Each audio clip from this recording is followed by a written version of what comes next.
अच्छा स्वामी जी, मैं ये कह रहा था कि पहले के वक्त में अगर हड्डियों में दर्द या गठिया की बात होती तो बड़े बुजुर्गों के बारे में सोचा जाता था, लेकिन अब थोड़ा वक्त बदला है, अब ये बच्चों में है। अच्छा, आजकल के जो पेरेंट्स हैं, नई जनरेशन वाले, वो तो बच्चों के इस दर्द के बारे में समझ लेते हैं, लेकिन जिनकी प्रोग्रामिंग जिन माता पिता की पुरानी वाली है, वहां पर क्या है कि अगर बच्चा सुबह किसी तरह के हड्डी में दर्द की शिकायत कर रहा है तो उल्टा जो पिट जाता है कि स्कूल नहीं जाने का बहाना मार रहा है ना, कुटाई हो जाती है। स्वामी जी, तो ये बच्चों में कैसे ये चीज हो रही है? बच्चों की हड्डियां इतनी कमजोर क्यों हो रही हैं, और ये बच्चों के लिए कितना खतरनाक है, और इसको बच्चों में ना जाए ये बीमारी, बच्चों को इससे बचाएं कैसे? बच्चों को जोवेनियल अर्थराइटिस इसको कहते हैं, ये जेनेटिकली बहुत ज्यादा हो रहा है, और जिस तरह से खट्टी और तीखी चीजें हमारे खान पान में बढ़ रही है वो इसका प्रमुख कारण है।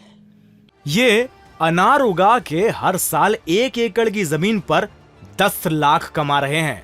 उनसे सीखना है तो फ्रीडम ऐप को अभी डाउनलोड कीजिए। तो बच्चों को बचपन से ही सूर्य नमस्कार कम से कम 10 बार कराने की आदत डाल दें। जैसे मैंने कहा ना, 5 मिनट भुजंगासन, और बच्चों को 5 मिनट ये सूर्य नमस्कार करा दे ऐसे। ये जोवेनियल अर्थराइटिस बहुत ज्यादा हो रहा है। तो बच्चों में स्वामी जी खट्टा जो खान पान है उसकी वजह से उनकी हड्डियां कमजोर हो रही हैं।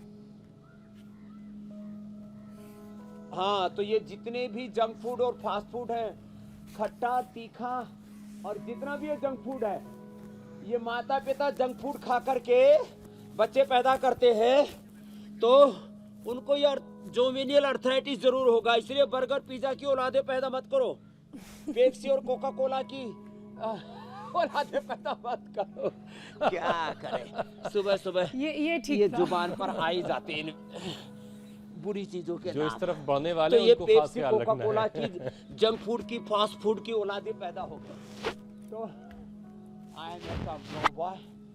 आओ कुछ तूफानी करते हैं। छोटा बर्गर, छोटा पिज्जा, एक्ट्रेस जो है ना, ऐसे ऐड करते रहते हैं और बच्चे उनको देख करके पीते रहते हैं, और उनका तूफानी उससे खत्म हो जाता है अंदर की शक्ति।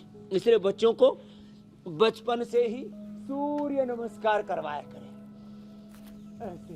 ये अनार उगा के हर साल 1 एकड़ की जमीन पर 10 लाख कमा रहे हैं। उनसे सीखना है तो फ्रीडम ऐप को अभी डाउनलोड कीजिए। बचपन से भस्त्रिका कपालभाति करवाएं और उनको दूध में हल्दी शिलाजीत डाल करके पिलाया करें, मजबूत बनाया करें, ड्राई फ्रूट की। और हम हो याद आ गई बात, हमारी हड्डी एक तो बाजरे से बनी हुई है और दूसरा गोंद के लड्डू से। गोंद का लड्डू हमने बचपन में बहुत खाया। गोंद जो है ना हड्डियों के लिए बड़ा जबरदस्त होता है।